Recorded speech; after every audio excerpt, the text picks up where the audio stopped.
నమస్తే, welcome to Andhraprabha. నేను తేజస్వి.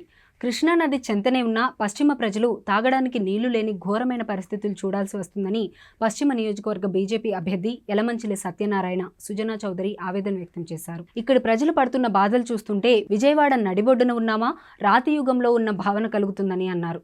త్రాగడానికి మంచినీటి సౌకర్యం కల్పించండి చాలు అని ప్రజలు అడుగుతున్న తీరుతో మనసు చలించిపోతుందని అన్నారు.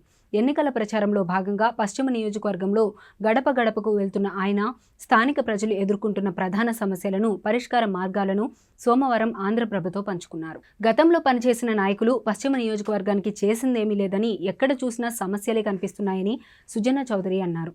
నేటికి ప్రజలు కనీస అవసరాలు తీర్చమని అడిగే పరిస్థితుల్లో ఉన్నారంటే గతంలో నాయకులు ఏమి చేసినట్లని ఆయన ప్రశ్నిస్తున్నారు. కొండ ప్రాంత వాసులు పరిస్థితి మరింత దయనీయంగా ఉందని ఆవేదన వ్యక్తం చేశారు. వారు నిత్యావసరాలు తెచ్చుకోవడానికి కూడా కొండ మీద నుంచి రావాల్సిన పరిస్థితి ఉందని, వీటన్నింటినీ పరిష్కరించడంతో పాటు పశ్చిమను ఒక సరికొత్త నియోజకవర్గంగా తీర్చిదిద్దాలని లక్ష్యంగా పెట్టుకున్నట్లు తెలిపారు.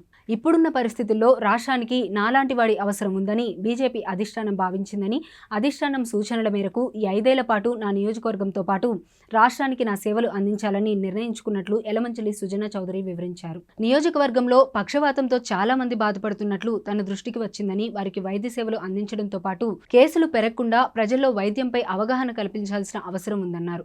రోడ్లు, డ్రైనేజీ వ్యవస్థను బాగు చేయాల్సి ఉందని, విద్యుత్ అండర్ గ్రౌండ్ లైన్ల ఏర్పాటు తన ప్రణాళికలో చేరాయని అన్నారు. నూతనంగా అంబులెన్స్లను అందుబాటులోకి తేవాల్సిన ఆవశ్యకత గురించి ఆయన వివరించారు. 2 ఫ్లైఓవర్లు ఏర్పాటు చేయడంతో పాటు కొండ ప్రాంత వాసుల సమస్యలను పరిష్కరిస్తామని హామీ ఇచ్చారు. ఇవన్నీ ఎలా సాధించాలో తన వద్ద నిర్దిష్టమైన ప్రణాళిక ఉందని, బ్లూ ప్రింట్ తయారు చేస్తున్నామని తెలిపారు.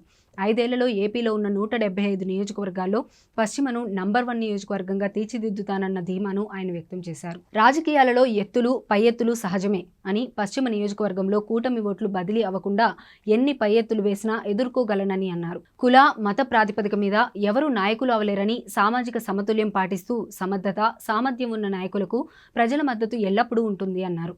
పవన్ కళ్యాణ్ గొప్ప మానవతావాదని, ఏపీ ప్రజలను దృష్టిలో పెట్టుకుని కూటమిని బలపరచడానికి గాను తాను త్యాగానికి సిద్ధమయ్యారన్నారు. తన సోదరుడు నాగబాబు కూడా అనకాపల్లి ఎంపీగా పోటీ చేయాల్సిందని, కానీ త్యాగం చేయాల్సి వచ్చింది అన్నారు.